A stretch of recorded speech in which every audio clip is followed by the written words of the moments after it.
Heading डालेंगे equations of motion, equations of motion by graphical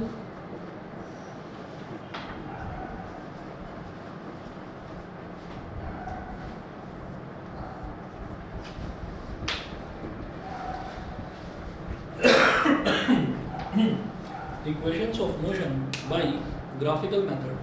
तो graphical method use करके मुझे इक्वेशंस ऑफ मोशन का डेरिवेशन करना है। अब इक्वेशंस ऑफ मोशन है क्या, हमें तो यही नहीं पता। तो पहले नोट करेंगे हम कि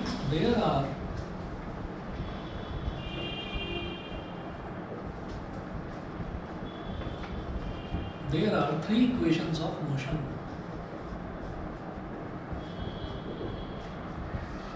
फर्स्ट है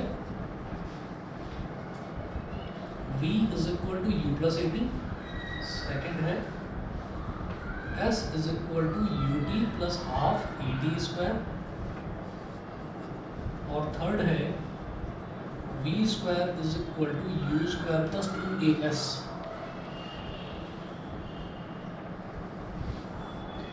v square is equal to U square plus two A S. यहाँ पर v होता है हमारा फाइनल वेलोसिटी, u होता है इनिशियल वेलोसिटी, a होता है एक्सेलरेशन, t होता है टाइम टेकन, ठीक है। s होता है displacement, u again initial velocity, t time taken, half तो हाफ है ना, a एक्सेलरेशन और t स्क्वायर मतलब जो भी टाइम दे रखा है, मान लीजिए 2 सेकंड दे रखा है तो 2 का स्क्वायर कर देना, ठीक है। ऐसे ही v का स्क्वायर मतलब फाइनल वेलोसिटी का स्क्वायर, u का स्क्वायर मतलब इनिशियल वेलोसिटी का square, 2 into acceleration into displacement, ये चीज़ है। तो ये जो तीन इक्वेशंस हैं, इन तीन इक्वेशंस को ग्राफिकल मेथड से प्रूव करना है।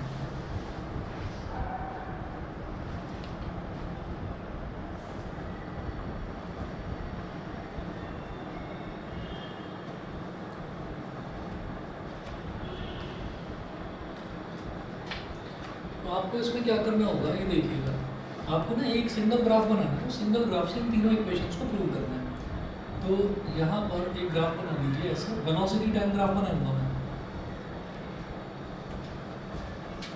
इधर मेंशन कीजिएगा वाई एक्सिस पर वेलोसिटी, ब्रैकेट पे लिख लेना मीटर पर सेकंड, यानी कि वेलोसिटी का जो यूनिट है वो मीटर पर सेकंड लेनी है हमको, ठीक है।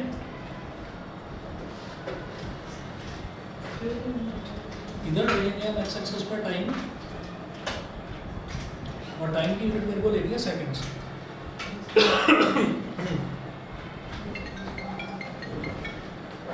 टाइम की यूनिट सेकंड्स लेनी है। एक हेलो, हाँ जी सर, जी हाँ जी। अरे मैं भी रिमाइंड कराना भूल गया था, मैं लग गया था किसी का। कोई बात नहीं, मैं 9 बजे के बाद दे दूँगा, बस क्लास को तो देख लेगा। ठीक है, ठीक है, ओके। अच्छा, अब ग्राफ जो है वो कैसा बनाना है, एक ऐसी लाइन बना दो, बस ये ग्राफ बन गया। ये है ओ मतलब ओरिजिन। तो ओरिजिन यानी कि जब हमने इनिशियली, और यहाँ पर दिखा दीजिए आप, यहाँ पर क्या हो जाएगा 1 सेकेंड 2 सेकेंड, है ना, ऐसे ही टाइम बढ़ता चला जाएगा। और इस वाले पॉइंट को आप बोल दीजिए ए, इस वाले पॉइंट को बोल दीजिए बी, ठीक है। तो ओरिजिनली देखिए टाइम कभी ना रुकता नहीं है, टाइम कभी भी रुकता नहीं है। अभी 7 बज रहे हैं तो फिर थोड़ी देर बाद 7:30 भी बजेंगे, फिर 8 भी बजेंगे, तो टाइम कभी भी रुकता नहीं है। तो यहाँ पर जब मैंने एक्स एक्सिस पर टाइम को दिखाया है, तो यहाँ पर ज़ीरो कैसे हो गया टाइम। ज़ीरो का मतलब क्या है कि जब कभी मतलब अर्थ पर लाइफ की शुरुआत हुई होगी तो वो टाइम 0 सेकेंड्स रहा होगा, है ना। भगवान ने अर्थ बना दी, उस पर लोगों को भेज दिया, और लोगों को भेजने के बाद में कह दिया कि बेटा अब तुम्हारा समय अब शुरू होता है, लोगों ने स्टार्ट कर दिया टाइम, ठीक है। तो वो टाइम की शुरुआत का वही वो हमको नहीं पता। हम क्या करते हैं, कोई भी मोशन चल रहा है, कोई भी मोशन चल रहा है। अब मोशन क्या है कि एक बाइक वाला है, हमको बाइक की आवाज़ सुनाई दे रही है, बड़ी दूर से आवाज़ आ रही है, चलती आ रही है बाइक, अब आते आते धीरे धीरे उसकी साउंड बढ़ती जा रही है। मैंने कहा कि मैं इसकी स्पीड मेज़र करना चाहता हूँ। तो हमने कहा कि यार स्पीड कैसे मेज़र करेंगे, उसी से पूछ लेते हैं ना, भाई जरा स्पीड बता दे अपनी कितनी है। कि वो तो भाई इतनी स्पीड में है, उसकी स्पीड कैसे बताएंगे।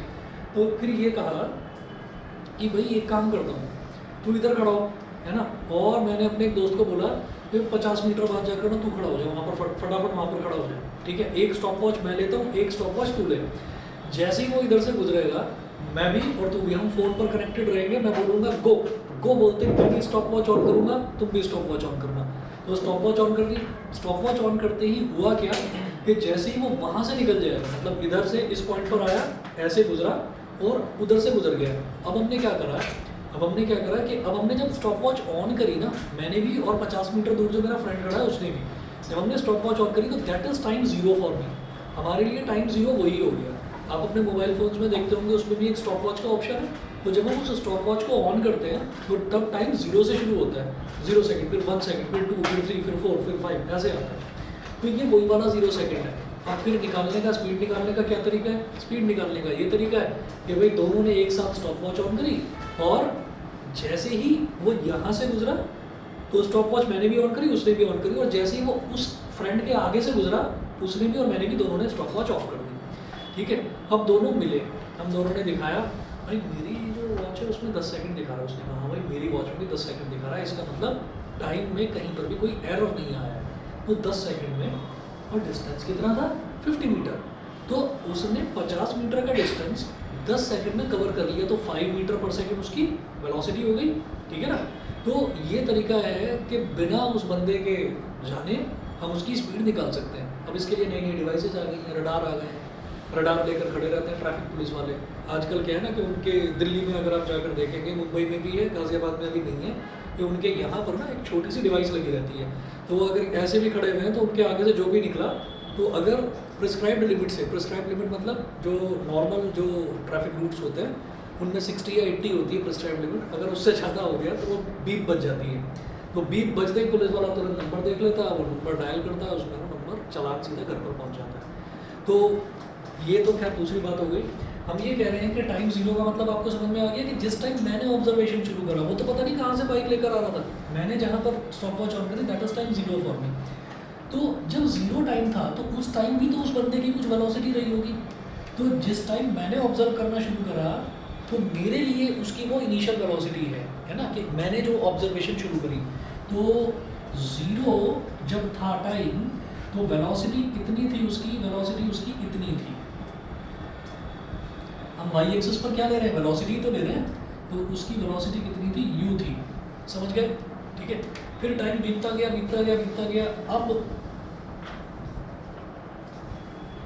इस पॉइंट को O, A, B, इस पॉइंट को बोल दीजिए C।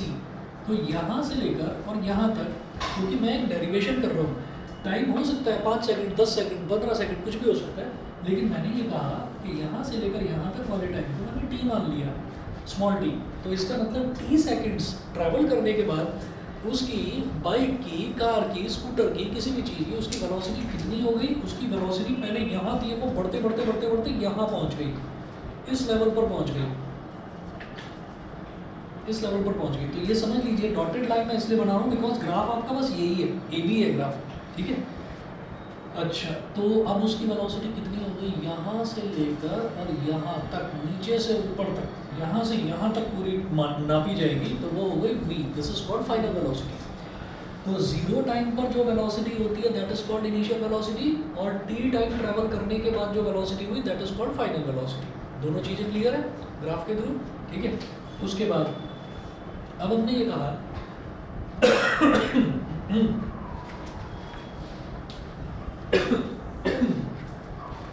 अब यहाँ पर आप लिखिएगा फर्स्ट इक्वेशन। फर्स्ट इक्वेशन मैंने दो ही पॉइंट्स लिखवाए थे वेलोसिटी टाइम ग्राफ के। एक था कि स्लोप ऑफ वीटी ग्राफ के, वेलोसिटी टाइम ग्राफ का अगर स्लोप है तो दैट गिव्स मी एक्सेलरेशन, ठीक है। वेलोसिटी टाइम ग्राफ का जो स्लोप है दैट गिव्स मी एक्सेलरेशन। मैंने मिटाया, आप मत मिटाना।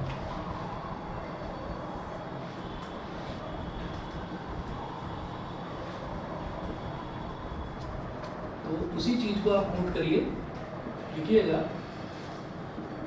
We know that acceleration, we know that acceleration is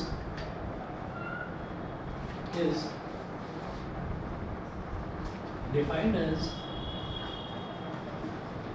know that acceleration is defined as a is equal to slope of velocity time graph, slope of velocity time graph। अच्छा, अब ये slope क्या है भाई? स्लोप का formula होता है perpendicular upon base. तो परपेंडिकुलर अपॉन बेस कहाँ बनेगा? किसी राइट ट्राइंगल में। ये क्या है ना, ये ए बी है, ये ए बी है, तो आपको क्या करना है कि ए से एक्स एक्सिस के पैरेलल एक डॉटेड लाइन खींच लीजिए, ये एक्स एक्सिस, और बी से वाई एक्सिस के पैरेलल एक डॉटेड लाइन। तो वाई एक्सिस के parallel dotted line already drawn है, तो इन दोनों के बीच में, ये दोनों जहाँ पर स्ट्राइक करेंगे वहाँ पर 90 डिग्री का एंगल बनेगा। ठीक है, तो ए बी इस पॉइंट को आप डी बोल दीजिए, इस पॉइंट को डी बोल दीजिए। ठीक है, तो स्लोप निकालने के लिए मुझे राइट ट्रायंगल बनाना पड़ता है। तो जो भी ग्राफ दे रखा हो उसके इनिशियल पॉइंट से एक्स एक्सिस के पैरेलल एक डॉटेड लाइन ड्रॉ करी जाती है, उसके फाइनल पॉइंट से वाई एक्सिस के पैरेलल एक डॉटेड लाइन ड्रॉ करी जाती है। दोनों जहाँ पर इंटरसेक्ट करेंगे वहाँ 90 डिग्री का एंगल ही बनेगा। क्यों? क्योंकि ये लाइन एक्स एक्सिस के पैरेलल है, ये लाइन वाई एक्सिस के पैरेलल है। एक्स और वाई के बीच में भी 90 डिग्री का ही एंगल बनता है, तो जो उनकी पैरेलल लाइन्स हैं उनके बीच में भी 90 डिग्री का ही एंगल बनेगा। समझ गए? ठीक है, तो ये हमने इनिशियल पॉइंट से एक्स एक्सिस के पैरेलल, फाइनल पॉइंट से वाई एक्सिस के पैरेलल एक लाइन ड्रॉ करी, तो मेरे पास राइट ट्रायंगल बन गया। स्लोप का मतलब होता है परपेंडिकुलर अपॉन बेस,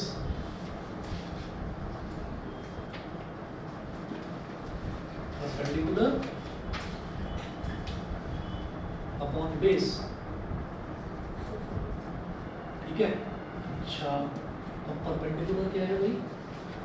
परपेंडिकुलर है ये BD और बेस क्या है? AD। बेस में ले रहा हूँ ना टाइम एक्सिस, तो परपेंडिकुलर क्या है? BD और बेस क्या है? AD, तो BD अपॉन AD हो गया। देखिए, BD upon AD, A is equal to BD upon AD। ये BD कैसे निकलेगा?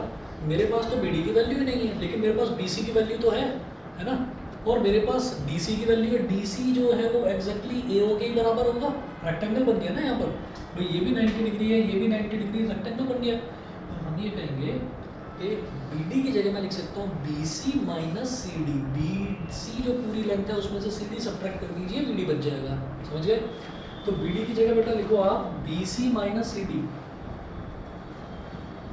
BC माइनस CD अपॉन, अब जरा बताइए ये जो AD है, ये AD कितना होगा? OC के बराबर होगा, यानी कि T के बराबर लिख लो नीचे OC लिख लो। तो A इज इक्वल टू, अब बोलिए BC कितना है? B से लेकर C तक ये पूरा BC कितना है? फाइनल वेलोसिटी V के बराबर है ना, तो BC की जगह लिखिए V माइनस CD कितना है? ये CD इतना सा, ये कितना है? U है, तो लिखिएगा U, V minus U। OC बताओ कितना है? T। बिल्कुल सही, OC है T, तो ये T हो गया। आप T को इधर लेकर आओ, A into T, AT is equal to V minus U, minus U को इधर लेकर आओ, प्लस का U हो गया, U plus AT is equal to V, पलट कर लिख दो, V is equal to U plus AT, लिखिएगा प्रूव। यही हमारी फर्स्ट इक्वेशन ऑफ मोशन थी, V is equal to U plus AT। समझ गए? हाँ, तो ये पहली इक्वेशन आ गई, V is equal to U plus AT। बताइए भाई प्रत्युष, क्लियर है? चलिए, ये फर्स्ट इक्वेशन हुई। इसके बाद अब मैं सेकंड इक्वेशन की बात करता हूँ, और जो मैं मोशन वाला चैप्टर शुरुआत से करवाऊंगा तो वो मैं ग्रुप पर ही उसका मैसेज डालूंगा। अगर आप में से पुराने बच्चे भी उसको शुरुआत से रिवाइज करना चाहते हैं तो आ सकते हैं, ठीक है ना, वो कोई प्रॉब्लम नहीं है। मैं रेगुलर बैच के टाइम से अलग रखूँगा, उसका टाइम रखूँगा छुट्टी वाले दिन। अभी फ्राइडे आ रहा है, फ्राइडे की छुट्टी है ही सबकी, फ्राइडे सैटरडे और संडे इस दौरान रख लेंगे। फ्राइडे सैटरडे का प्रॉमिस करता हूँ, संडे का पक्का प्रॉमिस नहीं करता। हो सकता है संडे को मैं यहाँ ना रहा हूँ, तो फ्राइडे सैटरडे 2 दिन तो क्लास ले लूँ, ठीक है। चलिए जी आगे चलते हैं, सेकंड इक्वेशन की बात करेंगे।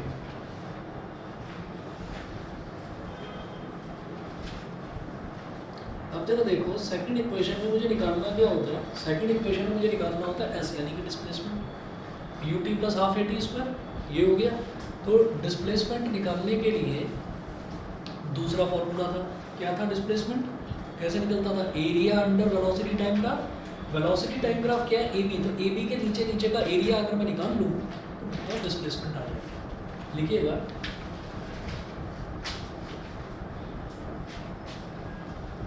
we know that displacement can be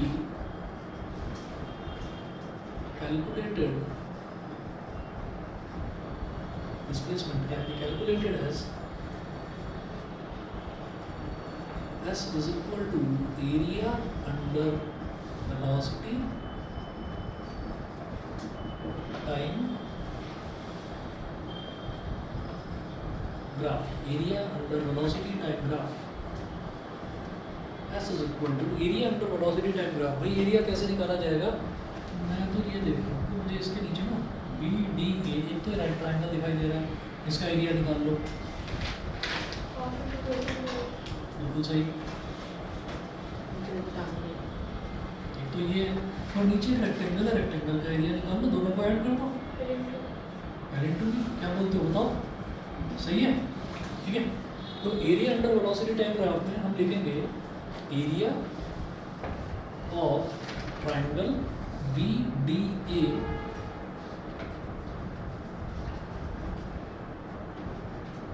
plus area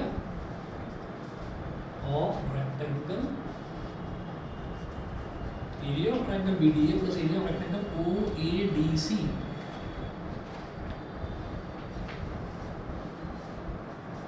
OADC ये हो गया। अच्छा, area of triangle BDA, triangle BDA का एरिया कैसे निकलेगा? हाफ बेस इनटू हाइट होता है, तो हाफ बेस इनटू हाइट ना लिखकर सीधा लिख दो हाफ AD इनटू BD, है ना? ये चलिए पहले लिख देते हैं, half into base into height plus area of rectangle क्या होता है? Length into breadth. Half into बेटा बेस कितना है AD और हाइट कितना BD। AD into BD plus length कितना है? लेंथ है OC और ब्रेथ कितना है? OA, तो OC into OA। OC into OA। S is equal to half AD into BD, तो हाफ, हाँ जी। अब AD कितना है? A से लेकर D तक वाला डिस्टेंस, ये AD कितना है? T, लिखिएगा T मल्टीप्लाइड बाई BD कितना है? ये BD, ये BD में पहले ही निकाल चुका हूँ, यहाँ पर मैंने BD ही निकाला था, V माइनस यू आया था, लिख दो V माइनस यू, ठीक है। सर ये नहीं कर सकते? नहीं बेटा V माइनस यू लेना, BD बोल रहा हूँ मैं, BD V तो पूरा का पूरा ये हो जाएगा ना, V मतलब BC हो जाएगा, ठीक है। तो इसलिए V माइनस यू, ठीक है। चलो आगे बोलो भाई, हटो, समझ गए? ये हो गया। इसके बाद plus OC into OA, OC देखिएगा OC कितना है? T और OA कितना है? U, तो T into U।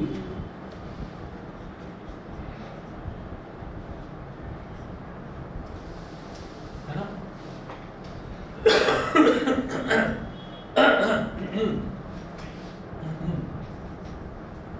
S is equal to ये जो T इंटू U है, जब पहले चलिए इसकी बात करते हैं, तो half multiplied by T multiplied by जो V माइनस यू है, जिसको मैं 80 लिख सकता हूँ from first equation, V minus U is equal to 80।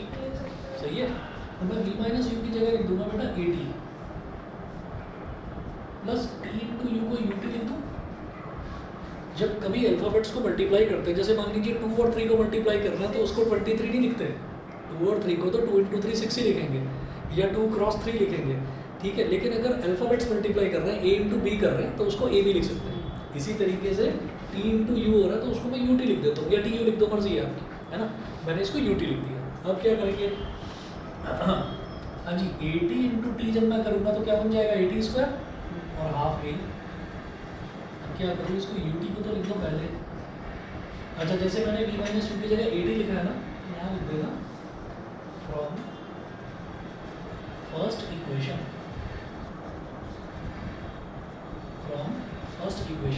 First equation से मैंने V माइनस यू को 80 लिखा है, समझ गए? उसके बाद ये UT पहले लिख दिया और 80 इंटू T का मतलब 80 स्क्वायर। मेरी बात सभी को समझ में आ रही है ना? A ये हाफ है, ये A है, T इंटू T क्या हो जाएगा? T स्क्वायर, तो हाफ A T स्क्वायर।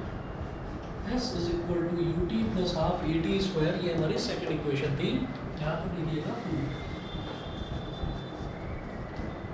ये सेकेंड इक्वेशन प्रूव हो गई।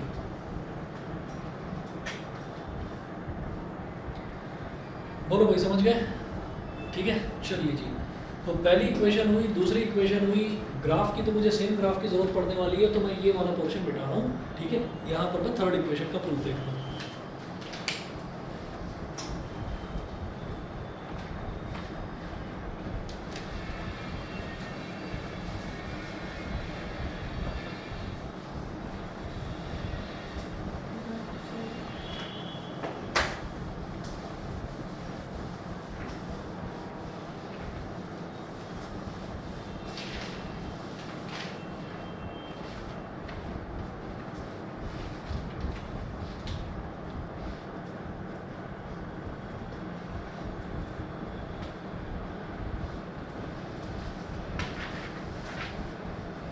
अब क्या करना है इनको, कहानी फिर से वही रिपीट करनी है, यही वाली जो सेकंड इक्वेशन में करी थी कि we know that displacement can be calculated as, तो यहाँ से यहाँ तक मेरे को सेम यही मेंशन करना है। लिखिएगा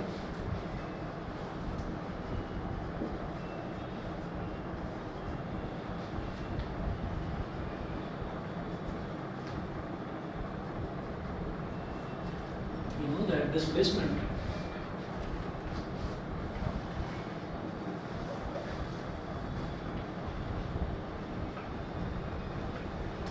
can be calculated as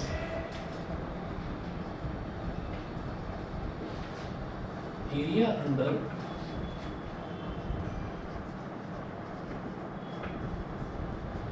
velocity time, area under velocity time graph,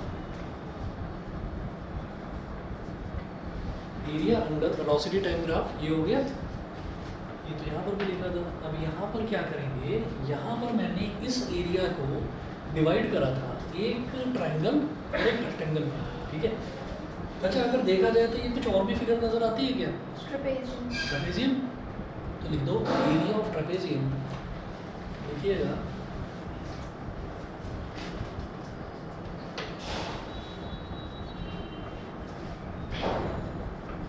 area of trapezium. Trapezium क्या है? O A B C.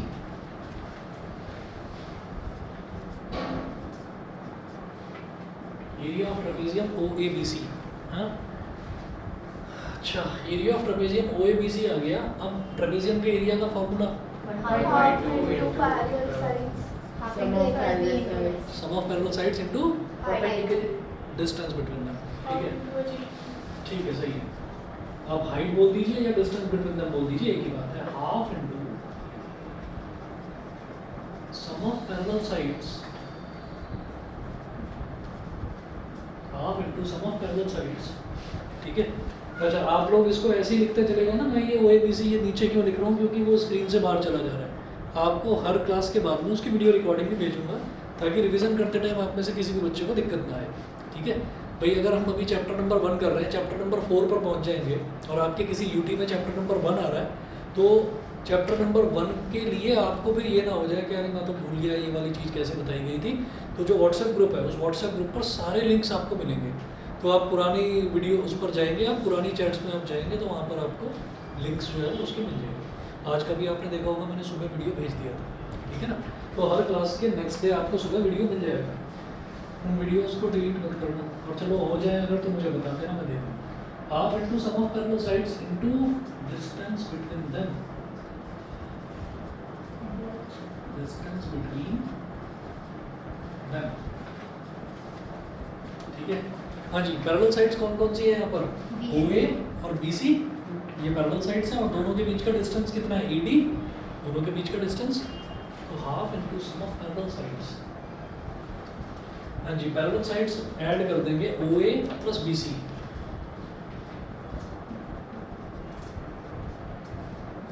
Into distance between them, इन दोनों के बीच का डिस्टेंस कितना है? AD या OC, कुछ भी बोलिए, OC बोल दो। चलो OC बोल दिया हमने, दोनों के बीच का डिस्टेंस। ठीक, अच्छा half multiplied by OA plus BC। OA कितना है? U, OA की जगह U लिख देता हूँ। चलिए U लिख दिया। और BC कितना है, ये BC पूरा का पूरा V, तो इसकी जगह V लिख दिया और मल्टीप्लाई बाई OC कितना है, OC T, ये हो गया T। और ये हम निकाल क्या रहे हैं, S निकाल रहे हैं, इधर लिख लो एक बार, S is equal to 1/2 into U plus V को लिखो पलट कर V plus U into T।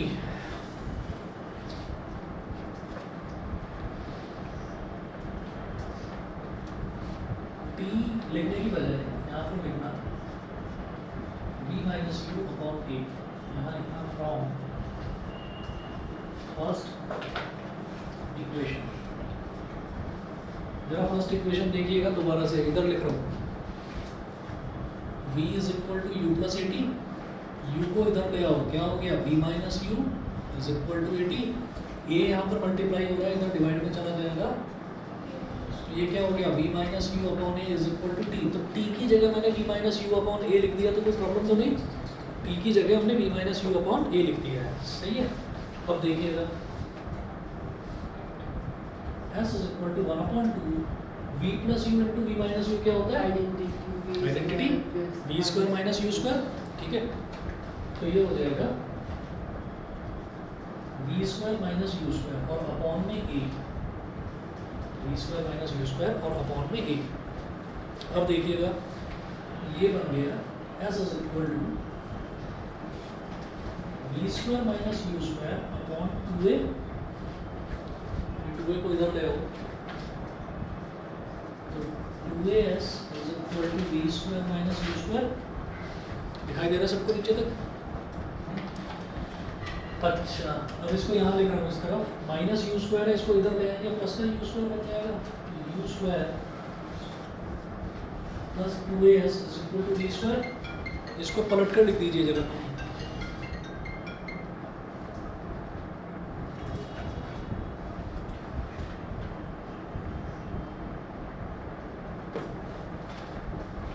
पलट कर लिख दीजिए, ये हो गया V square is equal to U square plus 2AS, यहाँ लिखो 2।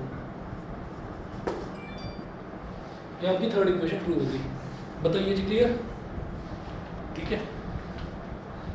V square is equal to U square plus 2AS,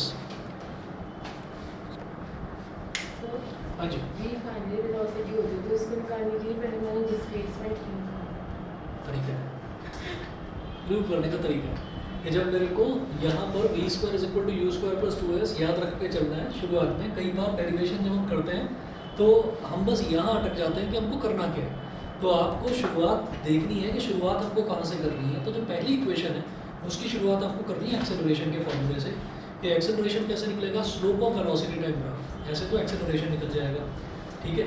उसके बाद जो दूसरा वाली इक्वेशन है, सेकंड इक्वेशन, उसमें भी मेरे को एस वाला ही फॉर्मूला लगाना है, S is equal to area under velocity time graph, ये करेंगे। और जो तीसरी है, तीसरी में भी आपको एरिया वाला फॉर्मूला ही लगाना है, ठीक है। और याद रखने वाली चीज़ क्या है कि यहाँ पर आपको एरिया को दो पार्ट्स में डिवाइड करना है, ट्राइंगल और रेक्टेंगल में, और जब थर्ड इक्वेशन डिराइव आप करेंगे तब आपको करना है पूरे के पूरे ट्रापेजियम का एरिया। ये तीनों जो है प्रोसीजर, तीनों जो इक्वेशंस के इक्वेशन ऑफ मोशन के जो डेरिवेशन है, डेरिवेशन मतलब प्रूफ, उनको रट लेना ढंग से, ठीक है। ये एग्जाम में पूछे जाते हैं, हर स्कूल के एग्जाम में पूछे जाएंगे, तो कहीं पर भी इससे बचने का कोई तरीका नहीं है, ठीक है, तो करने ही है। चलिए जी, अब ये बेटा ट्रैपेजियम की जगह पे हम नॉर्मल दोनों का एरिया निकाल के ऐड करते हैं, इससे नहीं आता, नहीं बनेगी, बात नहीं बनेगी, ठीक है। तो ये प्रोसीजर आप याद रखना, इसी प्रोसीजर से आपका हो जाएगा, ठीक है भाई। चलिए ये बता रहा हूँ मैं, लास्ट टॉपिक बच रहा है इस चैप्टर का, सर्कुलर मोशन, छोटा सा टॉपिक ही सा।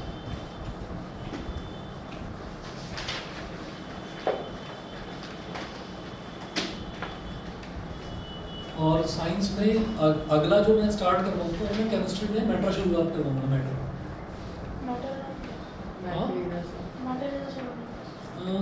एक तो हाँ मैटर इन सराउंडिंग्स, दो चैप्टर्स है, मैटर इन सराउंडिंग्स, दूसरा है इस मैटर अराउंड अस प्योर, है ना। तो मैटर इन सराउंडिंग्स से स्टार्ट करेंगे। और केमिस्ट्री में आपके ये दो ही चैप्टर आएंगे, जो फर्स्ट टर्म होगा, जो मतलब आपका हाफ ईयरली एग्जाम है, हाफ ईयरली एग्जाम में यही दो चैप्टर्स आएंगे। टोटल 4 चैप्टर है ना केमिस्ट्री में, तो ये दो आपके फर्स्ट राउंड एग्जाम में आएंगे, तो मुझे उसमें से पहला करना है मैटर इन आवर सराउंडिंग्स। चलिए जी, अगला टॉपिक है हमारा सर्कुलर मोशन।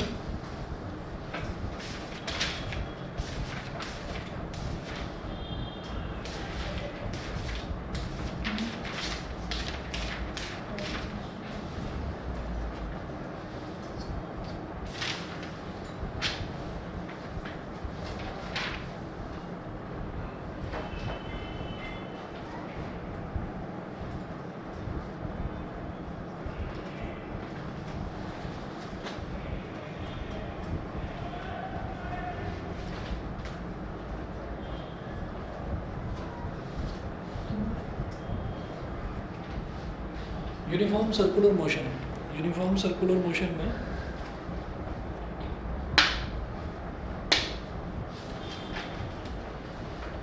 इसमें नोट कीजिएगा, when a body moves along a circular path,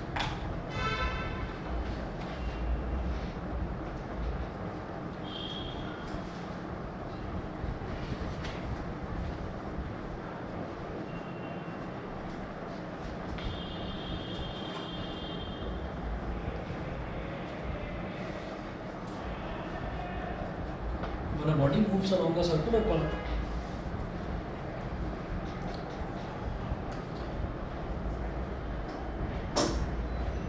with uniform speed,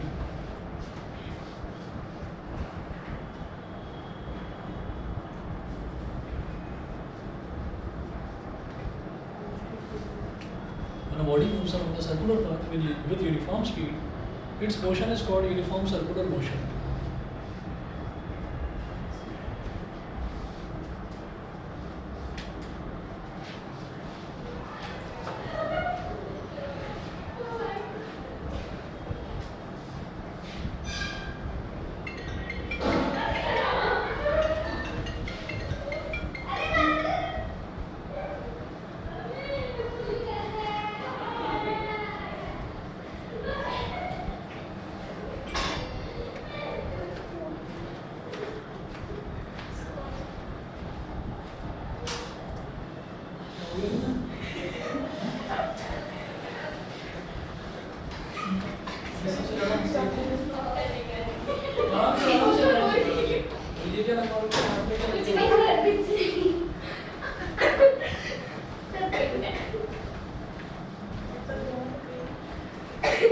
लड़ झगड़ के आ रहे हो क्या तीनों?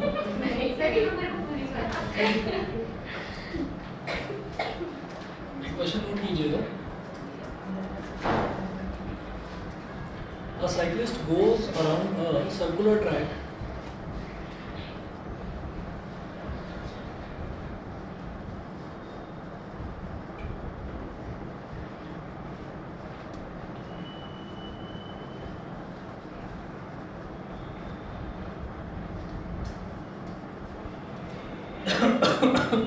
cyclist goes around a circular track once every 2 minutes.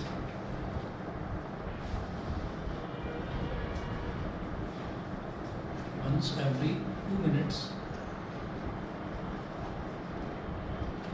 Goes around a circular track once every 2 minutes, full stop. If the radius of the circular track is 105 meters,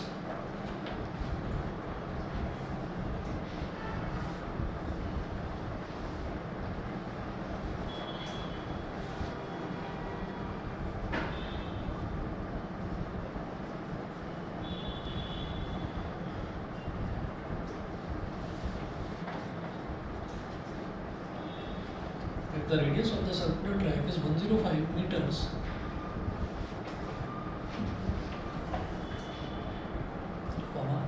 calculate his speed.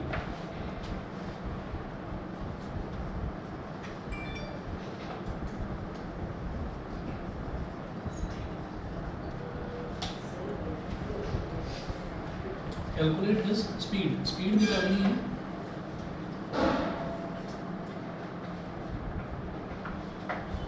देखिए इसमें ना circular motion में कभी भी velocity तो वो हमको निकालने के लिए बोलेंगे ही नहीं। वेलोसिटी निकालने के लिए क्यों नहीं बोलेंगे? क्योंकि वेलोसिटी कांस्टेंट है ही नहीं, वेलोसिटी आपको फिक्स मिलेगी ही नहीं। यूनिफॉर्म सर्कुलर मोशन में क्या है कि कोई बंदा है वो एक सर्कुलर पार्क के चारों तरफ बार बार चक्कर काटे जा रहा है। अभी उसकी डायरेक्शन ऐसे है, फिर थोड़ी देर बाद फिर मुड़ गया, फिर मुड़ गया, फिर मुड़ गया। आप साइकिल अगर चलाएं किसी सर्कुलर पार्क के चारों तरफ, तो साइकिल का हैंडल आप सीधा नहीं रखेंगे, हल्का सा टिल्टेड रहेगा। हल्का सा टिल्टेड रहेगा, इसका मतलब ये है कि आपकी डायरेक्शन हर इंस्टेंट पर बार बार चेंज हो रही है। जब आपकी डायरेक्शन बार बार चेंज हो रही है तो इसका मतलब आपकी वेलोसिटी कांस्टेंट है ही नहीं। आपकी स्पीड भले ही सेम हो सकती है, लेकिन आपकी वेलोसिटी बार बार चेंज हो रही है। ठीक है।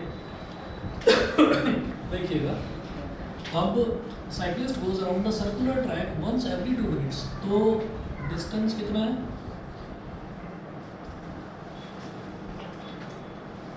Is equal to 1 revolution. 1 revolution पूरा एक चक्कर, ग्राउंड का पूरा एक चक्कर, वो किसके बराबर होता है? उसकी लेंथ बताएंगे, 2πr। ठीक है, तो 2πr। ठीक है, और रेडियस कितना दे रखा है सर्कुलर ट्रैक का? 105 मीटर। तो 2 × 20 2/7 × 105, 15 7 105, 2 × 20 to 44 × 15, 15 4 66 कैरी, 15 4 60 और 666 660 मीटर। ये तो उसने डिस्टेंस ट्रैवल करा।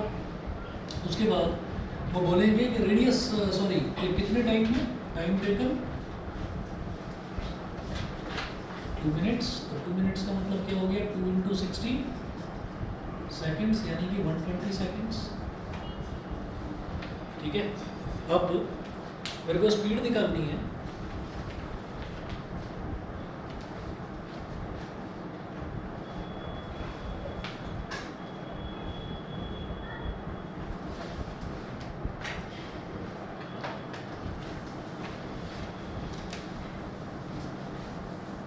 Speed is equal to distance upon time.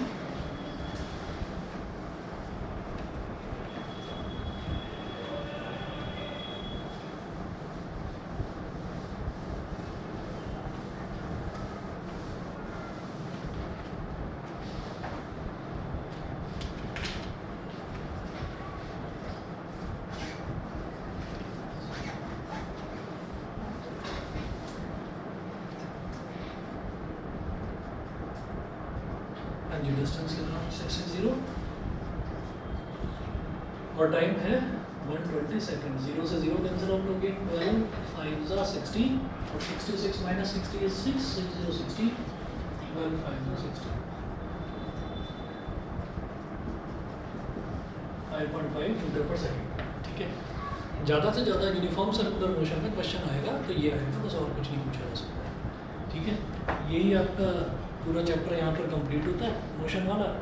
ठीक है, और बाकी इसकी जो रिवीजन क्लासेस हैं उनमें फ्राइडे को आपको, ठीक है ना, तो जो नए बच्चे हैं वो उसमें आ सकते हैं। और साइंस में अगला चैप्टर में मैटर इनवर्स सराउंडिंग से स्टार्ट कराऊंगा, केमिस्ट्री। ठीक है, तो चलिए फिर आज इतना ही कर लेते हैं, बाकी फिर नेक्स्ट क्लास में देखेंगे।